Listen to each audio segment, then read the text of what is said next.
আজকে আমরা আলোচনা করব অ্যালকেনের নামকরণ।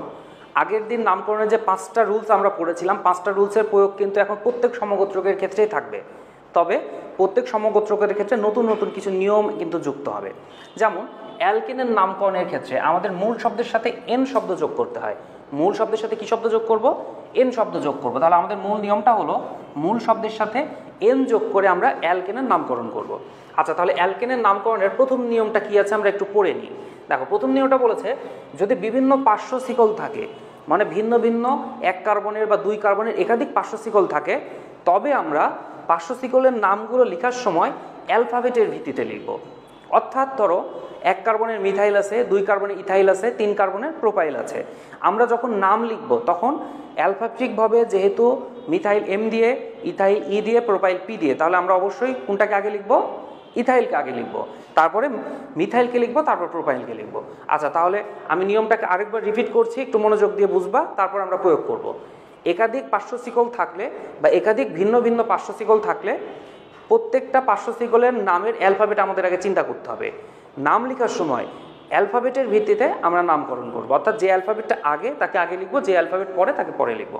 দেখো, তাহলে আমাদের এই যৌগটার কথা যদি বলি, এই যৌগটার ক্ষেত্রে নামকরণ করব।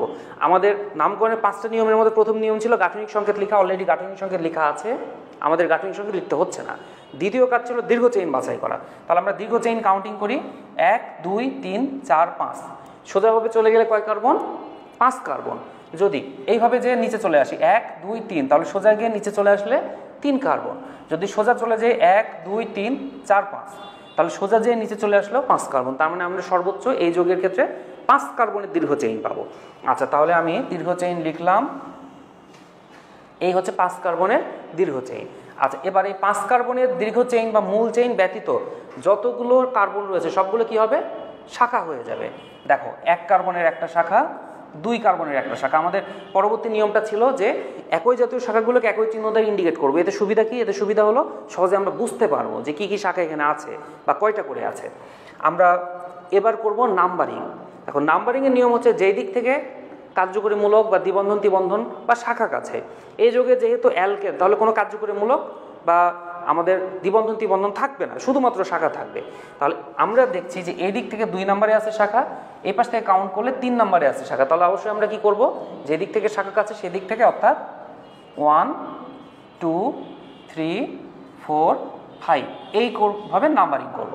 দেখো, আমাদের মূল চেইনটা 5 কার্বনের। আচ্ছা, এবার আমরা যৌগটার নাম লিখি। নাম লেখার জন্য আমাদেরকে শাখার অবস্থান সহ শাখার নাম লিখতে হয়। দেখো, এখানে 1 কার্বনের শাখার নাম হচ্ছে মিথাইল, 2 কার্বনের শাখার নাম হলো ইথাইল। অ্যালফাবেটিকভাবে ইথাইল আগে, ই দিয়ে শুরু, তাই আমরা ইথাইলকে আগে লিখবো, তারপর মিথাইলকে লিখবো। এটাই কিন্তু আমাদের নিয়ম। তাহলে আমাদের যে নিয়মটা আমরা আলোচনা করছিলাম তার মূল কথা হচ্ছে অ্যালফাবেটিক প্রাধান্য দিয়ে আমাদের নাম লিখতে হবে। দেখো, তাহলে আমার ইথাইল শাখা রয়েছে 3-এ, তাহলে যৌগটার নাম হচ্ছে 3। একটা ইথাইল আছে তাই শুধু ইথাইল, 3 ইথাইল। এবার আসি, আরেকটা আছে মিথাইল। মিথাইলটা কততে আছে? 2-এ, তাহলে 2 মিথাইল। মূল চেইন কয় কার্বনের? মূল চেইন 5 কার্বনের। তাহলে 5 কার্বনের পেন্ট যোগ এন, পেন্টেন। তোমরা প্র্যাকটিস শিটের 8 নম্বর পেজে এই টপিক্সটা পেয়ে যাবা। প্র্যাকটিস শিটের 8 নম্বর পেজে এই টপিক্সটা পেয়ে যাবা। তাহলে আমাদের যৌগটার নাম হলো 3 ethyl 2 methyl pentane. 3 ethyl 2 methyl pentane. আচ্ছা, আমরা পরের যে নামকরণের প্র্যাকটিস আছে এটা একটু দেখি। দেখো, পরের যে যৌগটা দেয়া আছে সেই যৌগের ক্ষেত্রে যদি আমরা গঠনটা লিখতে চাই, CH3 আছে 2 বার। CH3 কি হয়? শাখা হয়। CH3 কি হয়? শাখা হয়। আচ্ছা, 2টা CH3 আছে, তাহলে 2টা CH3 আমি হাতে রেখে দিলাম। আচ্ছা, তারপরে কি আছে? CH আছে। CH কি হয়? মূল চেইন হয়। তাহলে CHটাকে আমি আগে লিখে ফেলি। লিখলাম CH। যোজ্যতা ব্যবহার হয়েছে 1, দিলাম 2 যোজনী, 3 যোজনী, 4 যোজনী, 4 যোজনী মিলাই নিলাম। এবার আমার শাখা কয়টা ছিল? 2টা শাখা ছিল CH3। একটা শাখা এখানে লিখলাম CH3, আরেকটা শাখা লিখলাম CH3। 2টা CH3 শাখা আমি দিয়ে দিলাম। আচ্ছা, তারপরে আবার একটা দেখো CH আছে। যেহেতু আরেকটা CH আছে আর CH মূল চেইনে হয় তাই CH কে এখানে লিখে ফেললাম। আচ্ছা, এবার 2 যোজনী ব্যবহার হয়েছে, 3 যোজনী, 4 যোজনী, টোটাল কার্বনের 4 যোজনীটা মিলাই নিলাম। এবার দেখো C2H5 আছে, এটা আসলে অ্যালকাইল মূলক। C2H5 কি? অ্যালকাইল মূলক, তাই এই C2H5 হচ্ছে শাখা আকারে থাকবে। এই যে C2H5, এই অ্যালকাইল মূলকটা শাখা আকারে আমি রেখে দিলাম। আচ্ছা, এবার আছে CH2, 2 বার। CH2 থাকলে কি হয়? মূল চেইন হয়। কয়বার লিখবো CH2 কে? 2 বার লিখবো। তাহলে CH2, আরেকবার CH2, একটা ফাঁকা যোজ্যতা। তারপরে দেখো একটা CH3 আছে, যেহেতু আমার ফাঁকা যোজনী একটাই আছে, ওখানে CH3টা হবে, তাহলে এখানে CH3। এই হচ্ছে আমার যৌগটার গাঠনিক সংকেত। ফার্স্ট কাজ কমপ্লিট। এবার আসি যৌগের এই গাঠনিক সংকেত থেকে আমি যৌগটার নাম লিখব। দ্বিতীয় কাজ ছিল দীর্ঘ চেইন বাছাই করা। কাউন্টিং করি, দেখো 1 2 3, 1 2 3 4 5, 1 2 3 4 5 6। আমরা সর্বোচ্চ চেইন কয় কার্বনে পেয়েছি? 6 কার্বন। তুমি সোজা চলে গেলেও হবে, নিচ থেকে নেমে সোজা চলে গেলেও হবে। যাই হোক, আমরা সোজাই চলে গেলাম। তাহলে এই যে এইটা হলো আমার 5 কার্বনের দীর্ঘ চেইন। 5 কার্বনের দীর্ঘ চেইনে দেখো এখানে মূল চেইন ব্যতীত যা কিছু থাকবে সবগুলো শাখা। মূল চেইন ব্যতীত একটা কার্বন আছে, তাই 1 কার্বনের শাখা। 2 কার্বন আছে, তাই 2 কার্বনের শাখা। শাখা চিহ্নিতকরণ হয়ে গিয়েছে। এবার আমরা কি করব? নাম্বারিং করব। তাহলে যেদিক থেকে শাখা কাছে সেদিক থেকে নাম্বারিং হবে। তাই 1 2 3 4 5 6, কারণ আমরা এপাশ থেকে নাম্বারিং করলে 2 নম্বরে শাখা পাচ্ছি। এদিক থেকে যদি কাউন্টিং করতাম তাহলে 4 নম্বরে এসে আমার শাখা হতো। তাই আমরা যেদিক থেকে কাছে সেভাবে 2 নম্বরে শাখা নিয়ে নাম্বারিং করলাম। আচ্ছা, এবার আসি যৌগটার নাম কি দাঁড়াচ্ছে। দেখো মিথাইল আছে, ইথাইল আছে, ওই একইভাবে ইথাইলকে আগে লিখবো। ইথাইলটা আমার কততে আছে? 3তে আছে। তাহলে 3 ইথাইল, একটা ইথাইল তাই মনো লিখলাম না, শুধু ইথাইল লিখলাম। 3 ইথাইল। মিথাইল কততে আছে? 2-এ আছে। 2 মিথাইল। মূল যৌগ 6 কার্বনের। 6 কার্বনের মূল শব্দ হচ্ছে হেক্স, অ্যালকেনের জন্য এন, তাহলে হয়ে যাবে কি? হেক্সেন। তাহলে হেক্সেন। তাহলে যৌগটার নাম দাঁড়ালো 3 ethyl 2 methyl hexane. 3 ethyl 2 methyl hexane. তার মানে তুমি যদি মিথাইলকে আগে লিখো তাহলে কিন্তু ভুল হচ্ছে। আচ্ছা, এবার আমরা দেখি পরের নিয়ম কি বলছে। তাহলে এই নিয়মটা আমরা মোটামুটি আয়ত্ত করলাম এবং এই নিয়মের যে প্র্যাকটিসগুলো আছে সেগুলো ইনশাল্লাহ আমরা পারবো। এবার আসি পরের নিয়ম আমাদের কি বলেছে। পরের নিয়মটা বলেছে একই প্রতিস্থাপক একাধিকবার থাকলে, অর্থাৎ একই শাখা যদি একাধিকবার থাকে তবে আমরা ডাই, টাই ইত্যাদি শব্দ ব্যবহার করব। যেমন ধরো 1 কার্বনে মিথাইল শাখা 2 বার আছে, তাহলে ডাই মিথাইল। 3 বার আছে মানে টাই মিথাইল। 4 বার থাকলে টেট্রা মিথাইল। আচ্ছা, আমরা এই যৌগটা সমাধান করি। দেখো এই যৌগে গাঠনিক সংকেত দেয়া আছে দীর্ঘ চেইন 5 কার্বনের। 5 কার্বনের দীর্ঘ চেইন আমরা পেয়ে গিয়েছি। এবার মূল চেইন ব্যতীত বাকি যা কিছু আছে সবগুলো শাখা। তাহলে আমরা শাখাগুলো মার্ক করে ফেললাম। মূল চেইন ব্যতীত আমাদের শাখা আছে কয়টা? 3টা শাখা আছে, তবে 3টা শাখায় কিন্তু 1 কার্বনের, মানে একই জাতীয় শাখা। তাহলে আমরা কি করব? একই জাতীয় শাখা হওয়ার জন্য আমরা এদের নামটা একসাথে লিখবো বা একভাবে লিখবো। আচ্ছা, তাহলে দেখো আমাদের এবার আমরা নাম্বারিংটা আগে করে নিই। দেখো নাম্বারিংয়ের সময় দেখো এদিক থেকে শুরু করলে 2 নম্বরে কি আছে? একটা শাখা। এদিক থেকে শুরু করলে 2 নম্বরে আবার 2টা শাখা আছে। তাহলে কোন দিক থেকে সর্বাধিক শাখা কাছে? এই পাশ থেকে। এই পাশ থেকে করলে 2টা শাখা পাচ্ছি 2 নম্বরে, আর এদিক থেকে গেলে একটা শাখা পাচ্ছি 2 নম্বরে। তাই আমরা কিন্তু এই যে 1 2 3 4 5 এইটা নাম্বারিং করব। তাহলে আমরা 2 নম্বরে 2টা শাখা পেয়েছি, তাই আমরা এই পাশ থেকে নাম্বারিং শুরু করলাম। এবার আসি নাম। দেখো আমাদের শাখাগুলো একই জাতীয়, তাহলে 2 2 4 3টা শাখা রয়েছে। কত কততে? 2 2 4। যেহেতু 3টা শাখা একই জাতীয় তার মানে আমাদের একই নাম আসবে। তাহলে 3টা শাখায় কিন্তু 1 কার্বন, তাহলে মিথাইল। কয়টা মিথাইল আছে? 3টা। তার মানে কি মিথাইল? Try methyl. 2 2 4, তাহলে ট্রাই মিথাইল। Try methyl. মূল যৌগটা কয় কার্বনের দেখো তো? মূল যৌগটা 5 কার্বনের, তাহলে পেন্ট যোগ এন হয়ে যাবে পেন্টেন। পেন্টেন। তাহলে যৌগটার নাম কি দাঁড়ালো? যৌগটার নাম দাঁড়ালো 2 2 4 ট্রাইমিথাইল পেন্টেন। 2 2 4 trimethyl pentane. এই ছিল আমাদের যৌগটার নাম। আচ্ছা, এবার আমরা আরেকটা প্র্যাকটিস আছে, এই প্র্যাকটিসটা করি।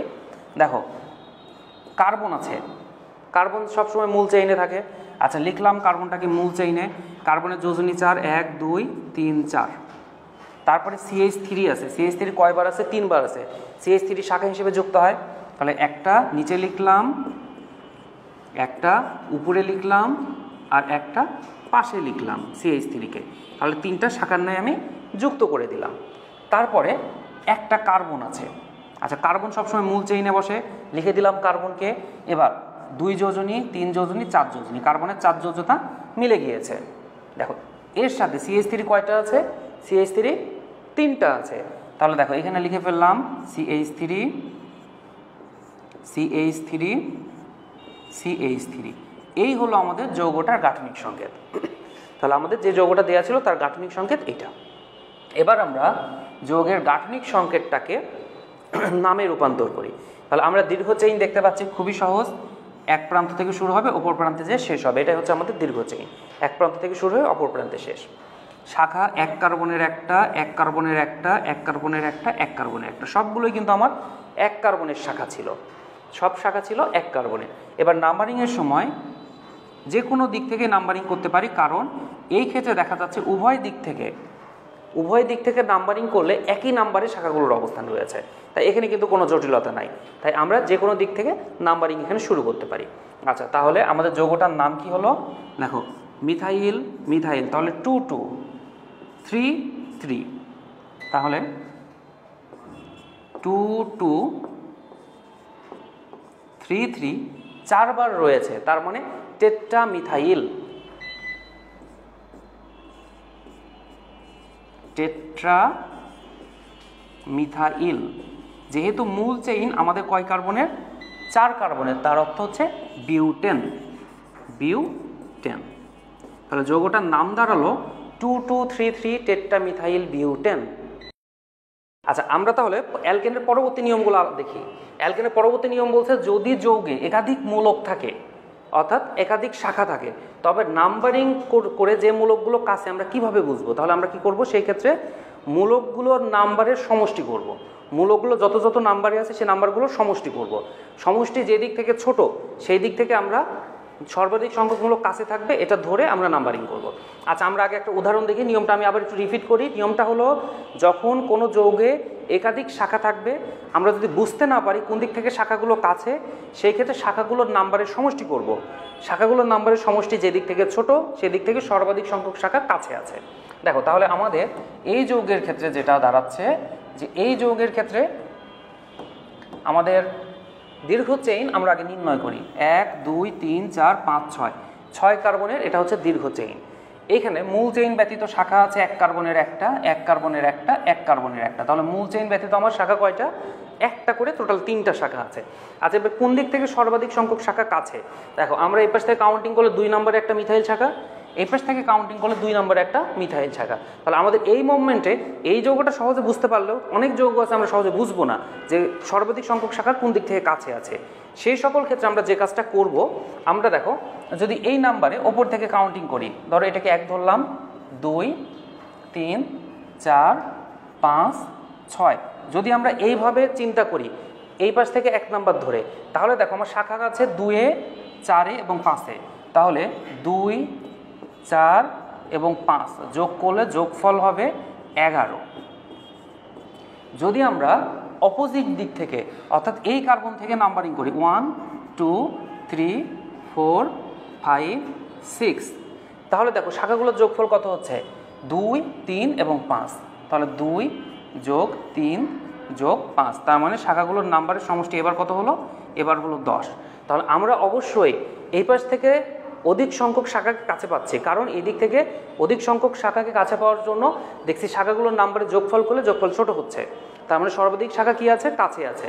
তাই আমাদের সঠিক নাম্বারিং পরেরটা, আগেরটা কিন্তু আমাদের সঠিক নাম্বারিং না। আমাদের তাহলে সঠিক নাম্বারিং কোনটা? সঠিক নাম্বারিং হচ্ছে আমাদের পরেরটা। তাহলে আমাদের এটাই হচ্ছে আমাদের সঠিক নাম্বারিং। তাহলে এইভাবে নাম্বারিং করে যোগফল ছিল 10, ওপর থেকে নাম্বারিং করে যোগফল ছিল 11। তাই আমরা এই নিচ থেকেই নাম্বারিংটা করলাম। আচ্ছা, এবার আসো, মিথাইল মিথাইল মিথাইল 3টা রয়েছে। প্রথম মিথাইলটা রয়েছে 2-এ, দ্বিতীয় মিথাইলটা রয়েছে 3-এ, তৃতীয় মিথাইলটা রয়েছে 5-এ। তাহলে কয়টা মিথাইল রয়েছে? 3টা, তার মানে ট্রাই মিথাইল। আচ্ছা, ট্রাই মিথাইল আমাদের যৌগটা 6 কার্বনের, 6 কার্বনের অ্যালকেন, তার মানে hexane, trimethyl hexane, trimethyl hexane. তাহলে যৌগটার নাম কি দাঁড়ালো?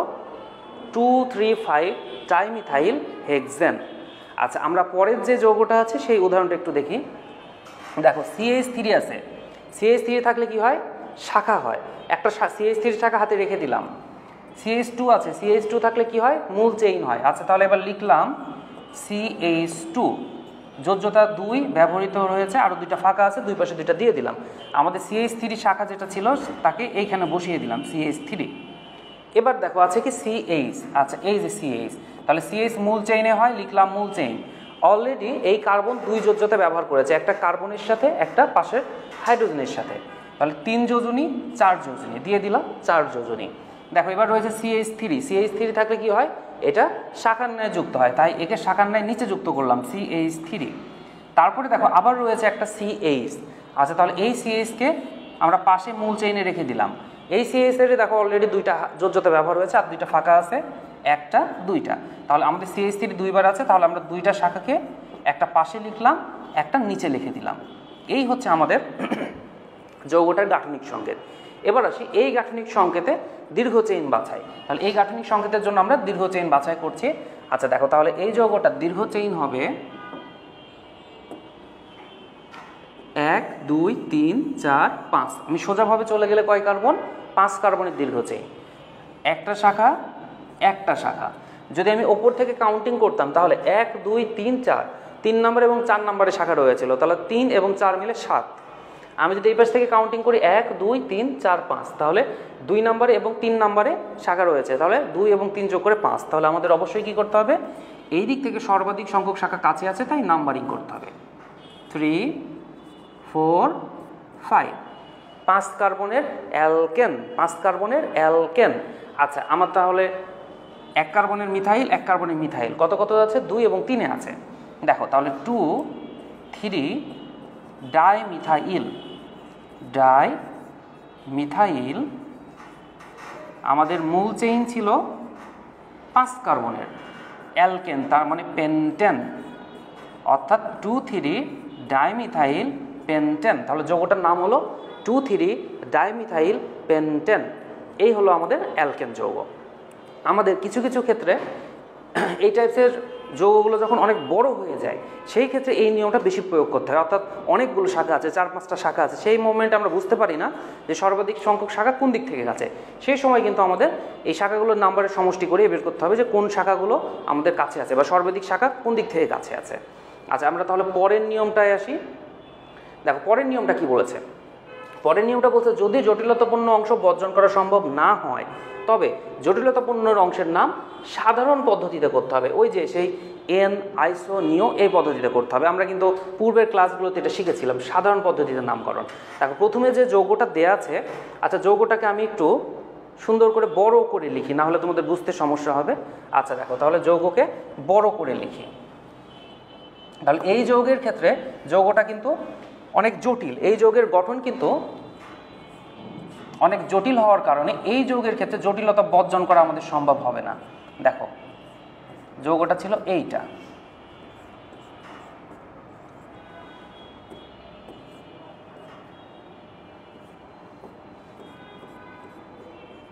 অর্থাৎ শাখার মধ্যে অনেকগুলো শাখা রয়েছে।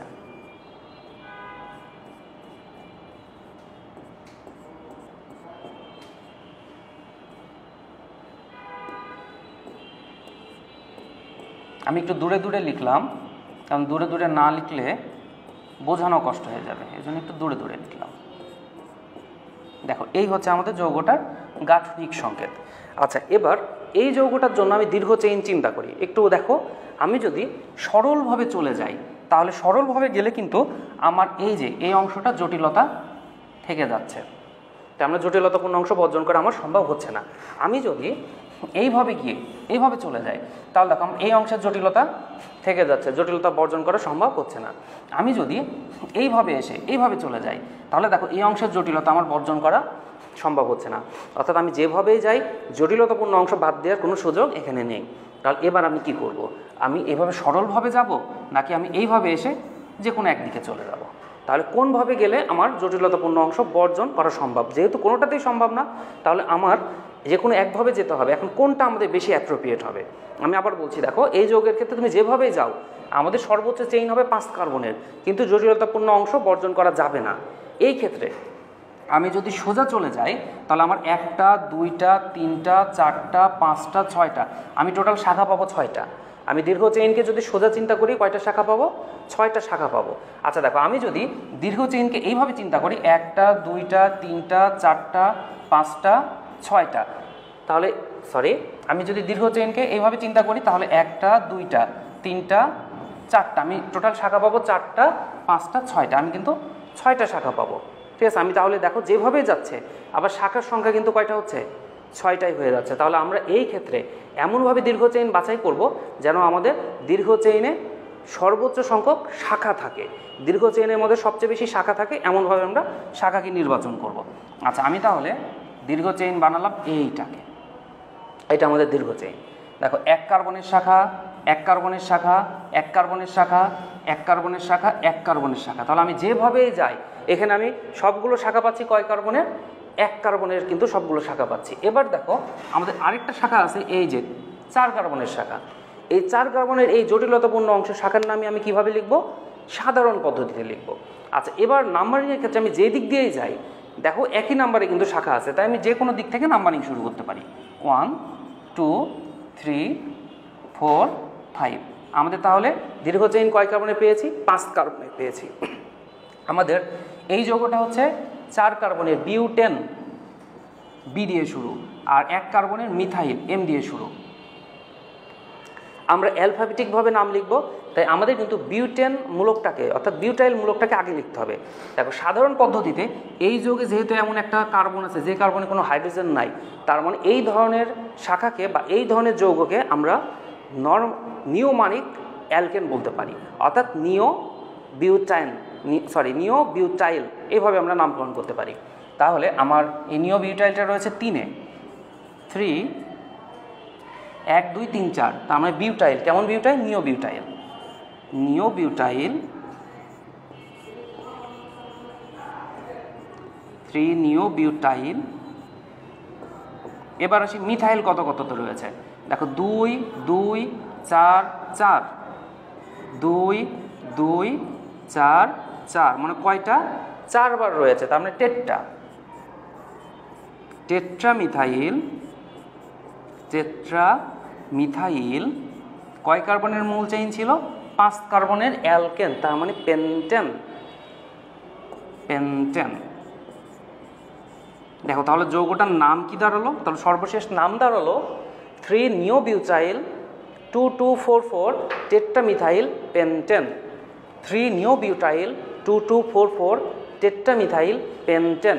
এইভাবে আমরা জটিল যৌগের বা জটিল অংশগুলো নামকরণ করব।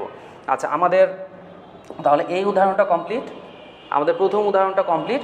আমরা তাহলে দ্বিতীয় যে উদাহরণটা আছে সেই উদাহরণটা আমরা কমপ্লিট করার চেষ্টা করি। আচ্ছা দেখো, তাহলে আমাদের প্রথম উদাহরণটা কমপ্লিট হয়েছে, দ্বিতীয় উদাহরণের যে নামটা হবে সেই নামটা তাহলে কেমন করে লেখা যায়। দেখো এখানে একটা কার্বন রয়েছে, তাহলে কার্বন অবশ্যই কি থাকে? মূল চেইনের মধ্যে থাকে।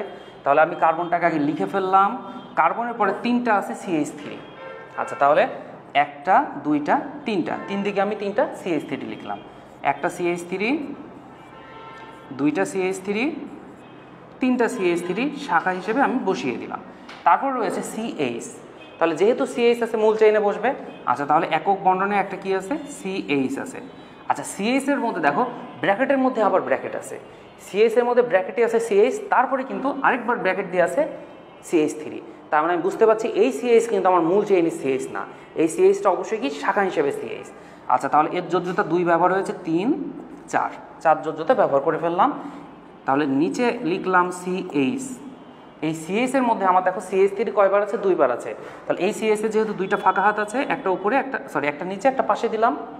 পাশেরটায় দিলাম এই যে এই CH3 একবার, আর নিচেরটায় দিলাম ওই CH3 আরেকবার। আমি আরেকবার বলছি, একটু দেখো, এই CH হচ্ছে এই CH3, সরি এই CHটা হচ্ছে এই CH, দেন আরেকটা CH আছে সেটা হলো আমাদের এই যে শাখার নেই যে CH, এর মধ্যে আবার CH3 আছে দুইবার, এই যে সেই দুইবার CH3। চলে আসি, তারপরে একটা আছে কার্বন, লিখলাম কার্বন, এই কার্বনের সাথে আবার তিন দিকে তিনটা CH3 রয়েছে, তাহলে একটা দুইটা তিনটা, এখানে একটা CH3, এখানে একটা CH3, এইখানে একটা CH3। এই হচ্ছে আমার যৌগটার গঠন। এবার এই গঠন থেকে আমাদের দীর্ঘ চেইন বাছাই করে নামকরণ করতে হবে। তাহলে আমরা বুঝতে পারছি যে এইখানেও মেবি আমাদের জটিলতাপূর্ণ অংশ বর্জন করার সুযোগটা নেই, বা এইখানেও আমরা জটিলতাপূর্ণ অংশ বর্জন করতে পারবো না। আচ্ছা, আমি তারপর একটু কাউন্টিং করে দেখাই। যদি সোজা চলে যাই 1 2 3 4 5 এই অংশ জটিলতা, যদি আমি এখান থেকে শুরু করি এইভাবে এসে এভাবে চলে যাই, তাহলে এই অংশের নাম জটিলতা। দেখো, আমি যদি সোজা চলে যেতাম তাহলে এটা হচ্ছে আমার জটিলতাপূর্ণ অংশ, সোজা চলে গেলে কিন্তু আমার জটিলতা থেকে যাচ্ছিল। আচ্ছা, আমি যদি সোজা না গিয়ে এইভাবে নাম্বারিং করতাম তাহলে দেখো এই অংশের কিন্তু আমার জটিলতা, তার মানে জটিলতাপূর্ণ অংশ কিন্তু এবারও থেকে যাচ্ছিল। এবার আমাদের দেখতে হবে যে কোনটা আমার সবচেয়ে বেশি অ্যাপ্রোপ্রিয়েট, কারণ উভয় ক্ষেত্রে কিন্তু আমি 5 কার্বনই পাচ্ছি, কার্বন সংখ্যা সমান পাচ্ছি, প্লাস জটিলতাপূর্ণ অংশও পাচ্ছি। এবার আমাকে দেখতে হবে কোন দিকে বেশি সংখ্যক শাখা তৈরি হয়েছে। আমি যদি এইভাবে নাম্বারিং করতাম তাহলে দেখো আমার একটা শাখা, দুইটা শাখা, তিনটা শাখা, চারটা শাখা, আমার টোটাল শাখা তৈরি হতো কয়টা? 4টা শাখা তৈরি হতো। আচ্ছা, তাই আমি এইভাবে টোটাল শাখা পেতাম 4টা। আচ্ছা, এবার আমরা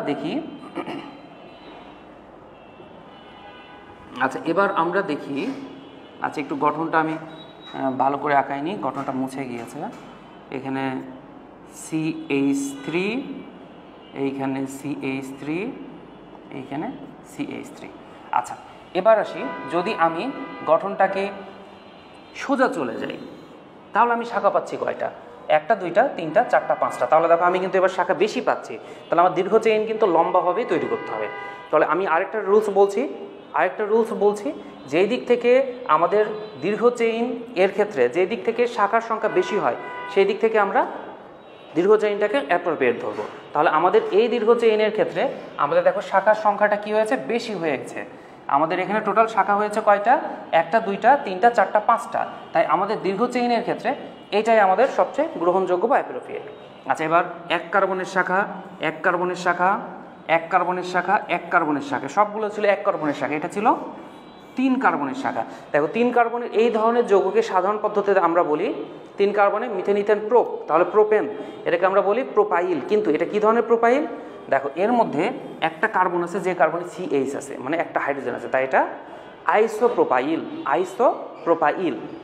দেখো এবার আমরা নাম্বারিং করব। কোন দিক থেকে নাম্বারিং করতে পারি? যে কোনো এক দিক থেকে, যে দিক থেকে নাম্বারিং করি না কেন আমাদের শাখাগুলো একই অবস্থানে রয়েছে।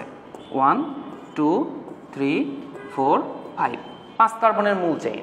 তাহলে প্রোপাইল P দিয়ে, মিথাইল M দিয়ে, তাহলে আমাদের অবশ্যই কী করতে হবে? মিথাইলকে আগে লিখতে হবে। তাহলে মিথাইলটা আমি লিখে ফেলি 2 2 4 4, তাহলে 4টা মিথাইল আছে, 2 2 4 4, তাহলে 4 বার থাকার জন্য টেট্রা মিথাইল।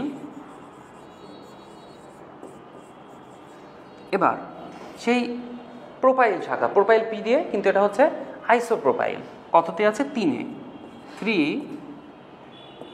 আইসোপ্রোপাইল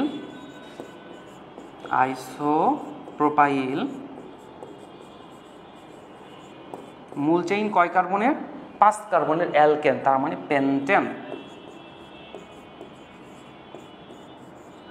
তাহলে যৌগটা হলো 2244 টেট্রামিথাইল 3 আইসোপ্রোপাইল পেন্টেন। তাহলে এটাও এক ধরনের জটিল যৌগের নামকরণ। তো যদি জটিলতা থাকে সেই ক্ষেত্রে আমাদের এই নিয়মটা প্রযোজ্য, আর যদি জটিলতা বর্জন করা সম্ভব হয় তাহলে কিন্তু এই নামকরণ করা যাবে না। কারণ আমাদের প্রথম ক্লাসে আমরা পড়েছিলাম জটিলতাপূর্ণ অংশ বর্জন করতে হবে, এটাই কিন্তু মেন রুলস।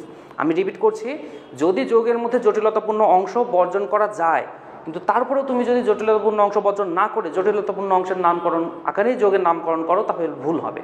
কারণ আমাদের মূল নিয়মই হলো জটিলতাকে আগে বর্জন করতে হবে। যদি বর্জন করা সম্ভব নাই হয় সেই ক্ষেত্রে সাধারণ পদ্ধতির হেল্প নিতে হবে।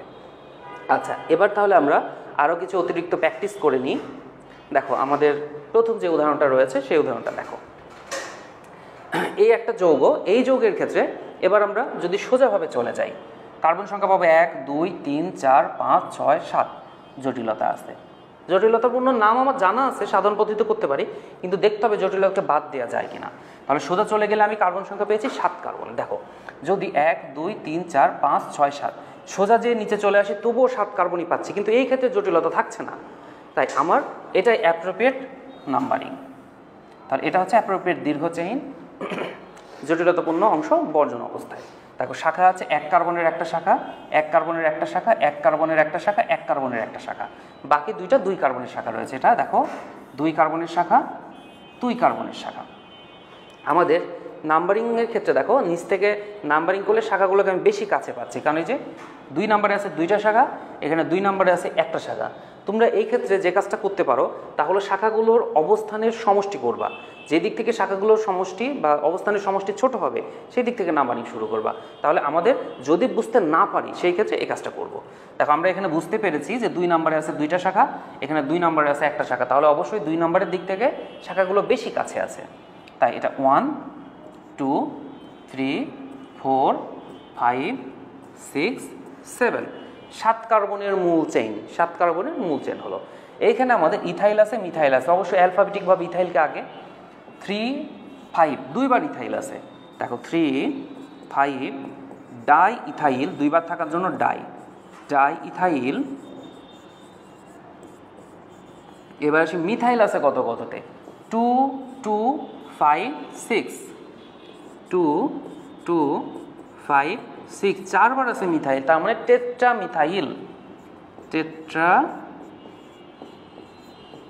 মিথাইল। আমার মূল যৌগ 7 কার্বন, তাহলে হেপ্ট যোগ এন, হেপটেন, অ্যালকেনের হেপটেন। যৌগটার নাম তাহলে কি দাঁড়ালো, 3 5 die ethyl 2 2 5 6 tetra methyl heptane. এই হচ্ছে আমাদের যৌগটার নাম। দেখো আমাদের আরেকটা উদাহরণ রয়েছে, এই উদাহরণটা আমরা সমাধান করি। এই যৌগের ক্ষেত্রে যদি সোজা চলে যাই কার্বন সংখ্যা পাবো 1 2 3 4 5 6 6টা। যদি সোজা এসে এখান থেকে নিচে নেমে আসি তবুও পাবো 6টা। তার মানে এই ক্ষেত্রে আমি যেভাবেই দীর্ঘ চেইন বাছাই করি কার্বন সংখ্যা কিন্তু 6টাই থাকবে। আচ্ছা তাহলে আমি সোজাই চলে গেলাম, কার্বন সংখ্যা পেলাম 6টা। দেখো এই ক্ষেত্রে তুমি এদিক থেকে কাউন্টিং করলে 3 নম্বরে রয়েছে শাখা, এদিক থেকে কাউন্টিং করলে 3 নম্বরে রয়েছে শাখা, তাহলে এই ক্ষেত্রে আমরা যে কোনো একদিক থেকে নাম্বারিং শুরু করতে পারি। আমাদের কিছু কিছু রেফারেন্স বইগুলোতে বলা আছে মিথাইল ইথাইল যেহেতু দুইটাই অ্যালকাইল শাখা, তার মধ্যে সক্রিয়তার কোনো পার্থক্য নাই, তাই এই ক্ষেত্রে তুমি যে কোনো একটাকে মেইন ধরতে পারো। দেখো এই ক্ষেত্রে কিন্তু নাম ভিন্ন ভিন্ন হবে, মানে দুইটা ভিন্ন নাম হবে। যদি মিথাইলকে আগে ধরো একটা নাম হবে, ইথাইলকে ভিন্ন ধরে আরেকটা নাম হবে। আমাদের হাজারি স্যারের বইতে মিথাইল ইথাইল প্রোপাইল বিউটাইল সবগুলো অ্যালকাইল শাখার সক্রিয়তাকে সেম বলা আছে, সেই সেন্সে আমি যে কোনো দিক থেকে কিন্তু নাম্বারিং শুরু করতে পারি। আচ্ছা দেখো তাহলে আমি যদি এভাবে শুরু করি 1 2 3 4 5 6 6 কার্বন, তাহলে আমার একটা শাখা একটা মিথাইল শাখা একটা ইথাইল শাখা, তাহলে আমাদের যৌগটার নাম হবে 4 ইথাইল 3 মিথাইল 6 কার্বনের হেক্সেন।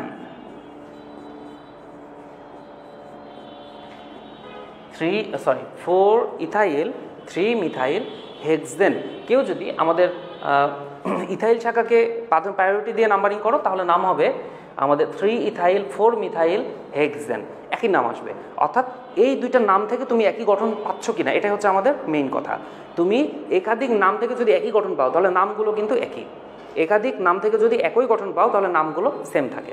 আচ্ছা তাহলে এই হলো আমাদের অ্যালকেনের নামকরণ। অ্যালকেনের নামকরণটাই মূলত আমাদের আসলে বারবার ঘুরে ফিরে ব্যবহার হবে, কারণ অ্যালকেনের যে কার্বন কার্বন একক বন্ড সব যৌগের মধ্যে রয়েছে, হ্যালাইড বলো আমাদের আনুষঙ্গিক অনেক যৌগের মধ্যে, এই জন্য অ্যালকেনের নামকরণটা লাগবে বা অ্যালকেনের নামকরণের নিয়মটা বেশি লাগবে। এবার আমরা আসি অ্যালকিনের নামকরণ। অন্যান্য সমগোত্রকগুলোর একটা সুবিধা হলো যে এদের ক্ষেত্রে বেশি নিয়মস নেই, কারণ এই নিয়মগুলো আমরা অ্যালকেনেই ম্যাক্সিমাম শিখে ফেলেছি। দেখো অ্যালকিনের ক্ষেত্রে মূল নিয়ম হলো মূল শব্দের সাথে ইন যোগ করতে হবে। মূল শব্দের সাথে কি যোগ করতে হবে? ইন শব্দ যোগ করতে হবে। ইন শব্দ যোগ করে আমরা নামকরণ করব। আচ্ছা আমরা তাহলে 1 নম্বর নিয়মটা কি বলেছে? 2 বা ততোধিক দ্বিবন্ধন থাকলে ডাইটাই ইত্যাদি শব্দ যোগ করতে হয়। আচ্ছা ঠিক আছে, প্রথম উদাহরণটা দেখি। দেখো এখানে আসলে মূলত 3 হবে, CH3 হবে।